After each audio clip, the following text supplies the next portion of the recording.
লড়াইয়ের ওই ময়দানেতে জিতে তোমাকে হবে, প্রয়োজনে সব রক্তটুকু জমিনেই ঢেলে দিবে। ঠিক কিনা?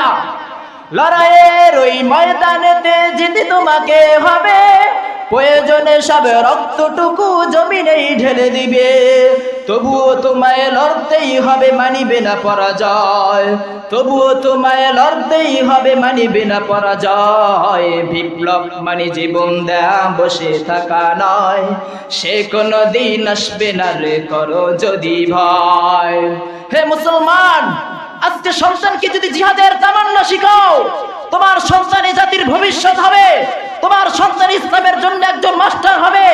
কিন্তু আজকে সন্তানকে গানের মঞ্চে পাঠাচ্ছ, আজকে সন্তানকে স্কুলে পাঠাও, কোনো বাধা নাই।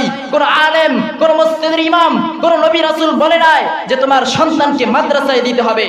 বরঞ্চ কবরে যদি ঈমান নিয়ে যেতে চাও, নিজে ঈমানদার হতে পারো নাই, নিজে আলেম হতে পারো নাই, সন্তানকে ঈমানের পথ দেখাও, জিহাদি তামান্না শিখাও।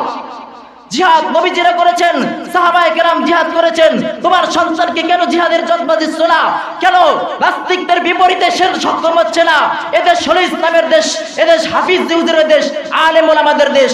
এই দেশ কোনো চাঁদাবাজি নাস্তিক মোরতাদের দেশ না। কথা বলেন ঠিক কিনা? এদেশে বাহির থেকে মানুষ এসে এদেশের টাকা বাহির বাজার হবে, সেটাই দেশের মানুষ কখনো সহ্য করবে না। কথা বলেন ঠিক কিনা? কোথা থেকে কোন ভিনদেশী সকল আমার দেশে এসে সেবার নামে বসলো জুড়ে মির্জাফরের বেশে। কথা বলেন ঠিক কিনা?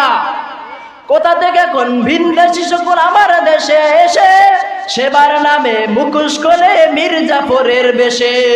ওদের করতে নাস্তানাবদ হতে হবে নির্ভয়, ওদের করতে নাস্তানাবদ হতে হবে নির্ভয়। বিপ্লব মানে জীবন দেয়া, বসে থাকা নয়। সে কোনো দিন আসবে না রে, করো যদি ভয়। এরে মুসলমান, আজকে মুসলিম সমাজ, এই সমাজ টিকে আছে আলেম ওলামার কারণে, এই সমাজ টিকে আছে আলেম ওলামাদের কারণে। কিন্তু কিছু নাস্তিক মোরতাদ বলে এই সমাজ জনগণের কারণে টিকছে।